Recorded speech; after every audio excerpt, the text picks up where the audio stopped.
Salman Khan waa macallin Amerikaan ah oo ku xeel dheer maadooyinka xisaabta iyo fiisikiska, wuxuuna maadooyinkani baraa arday tiradooda lagu qiyaasay 10 milyan oo arday, kuwaa oo ku nool gudaha dalka Mareykanka iyo dunida inteeda kale. Salman ayaa ku dhashay gudaha dalka Mareykanka sanadkii 1976, waxaana dhalay aabbe Bengali ah iyo hooyo Hindi ah. Salman ayaa yaraantiisii ahaa arday aad u jecel waxbarashada, gaar ahaan maadooyinka xisaabta iyo fiisikiska. Markii uu ka qalin badashay dugsiga sare, wuxuu hore ka galay jaamacadda, wuxuuna ka soo bartay cilmiga xisaabta, asigoo kolkii dambe ka soo qaatay shahaado baaj ah. Mar labaad ayuu Salman jaamacadda dib ugu laabtay, wuxuuna diyaariyey master dhanka tumaalnimada korontada ah.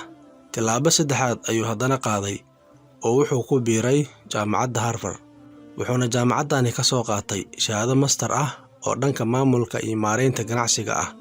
Wuxuu Salman isaga noolaa nolol caadi ah, wuxuu inta badan waqtigiisa ku bixin jiray waxbarasho iyo shaqo. Laakiin markii la soo gaaray sanadkii 2004 ayay noloshiisu wax badan iska bedeleen. Isbeddelkaana wuxuu yimid kadib markii gabar in adeertii ah ka codsatay in uu dhanka waxbarashada ka caawiyo. Waxay ahayd inantu ardayad dhigata dugsiga sare, aadna u jecel cilmiga xisaabta. Maadaama inantu deganayd meel ka fog magaalada uu ku nool yahay Salman wuxuu ku qasbanaa in uu adeegsado telefoonka iyo internetka. Cashiro dhanka xisaabta ah ayuu Salman gabadhii u diyaariyey, kadibna u diray. Waxaa bil kadib dhacday arrin lama filaan ah, taas oo ah in mustawihii fahamka gabadha ee dhanka xisaabta xoogaa kor u soo kaco, oo inantii daminta ahayd markaani galaaska ka dhex muuqato, macallinkii xisaabtana ka yaabsato. Lays weydiiyana halka gabadha awoodani ka keentay. Haddaba Salman ayaa gudaha fasalkii iyo guud ahaan iskuulkii gabadha dhiganaysay caan ka noqday. Arday walba oo daneeya cilmiga xisaabta ayaa bilaabay in uu ku biiro ardayda Salman ee sida bilaashka ah wax u baranaya.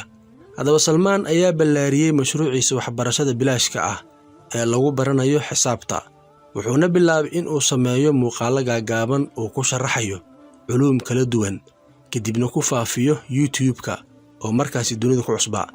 Duruustani kuma ekaanin ardaydii ay isku galaaska ahaayeen inantii, laakiin waxaa si ballaaran ugu faa'iidaystay oo Salman ku soo xirmay dhammaan ardaydii dunida ee danaynaysay barashada cilmiga xisaabta.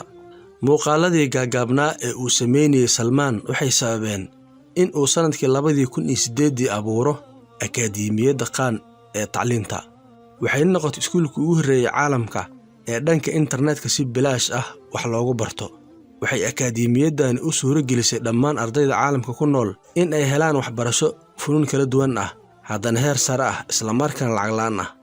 Haddaba markii ay soo kordheen ardayda ku xiran macallin Salman ee sida online-ka wax ugu baranaya akaademiyadda, ayuu macallinka go'aan buuxa ku gaaray in uu iska casilo shaqadii uu hore u hayay, isla markaana horumariyo akaademiyaddiisa waxbarashada ee Khan.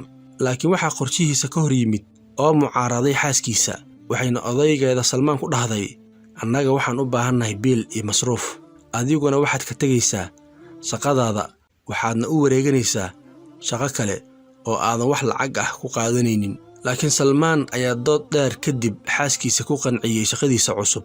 Iyaduna waa xaaskee, waxay ninkeeda u qabatay muddo 1 sano ah in uu shaqadani kaga miro dhaliyo. Salman ayaa intaa wixii ka dambeeyey u gacan bannaanaaday shaqadiisa cusub ee akaademiyadda Khan, wuxuuna dugsigiisa online-ka ku soo daray maadooyin kala duwan oo saynis ah. Wuxuu kaloo keenay macallimiin cusub oo ku xeel dheer maadooyinka ay dhigayaan iyo waxbaridda ardayda. Sidoo kale wuxuu macallin Salman iskuulkiisa online-ka ku soo kordhiyey imtixaanaad iyo layliyo ardayda loo dirayo. Haddaba waxaa isla falgalay ardaydii iyo macallimiintii. Akaademiyaddana waxay noqotay mid laga jecel yahay isla markaana aad loogu xiiseeyo gudaha iyo dibadda dalka Mareykanka. Haddaba inta aysan dhammaanin muddada 1 sano ahayd ee ay Salman u qabatay xaaskiisa, Salman wuxuu lacag $1 milyan oo maalgelin ah ka helay shirkadda iskale YouTube-ka ee Google-ka.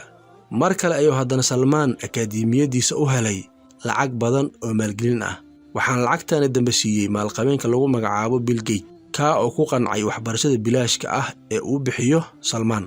Wuxuu Bill ku tilmaamay shaqada Salman tijaabadii ugu fiicnayd casrigan ee loo qaaday dhanka horumarinta waxbarashada, mar uu ka hadlay Bill sababta uu ku maalgeliyay akaademiyada qaan ee tacliinta ayuu dhahay waxaan si lama filaan ah ku arkay caruurteyda oo wax ka baranaya akaademiyadani qaan.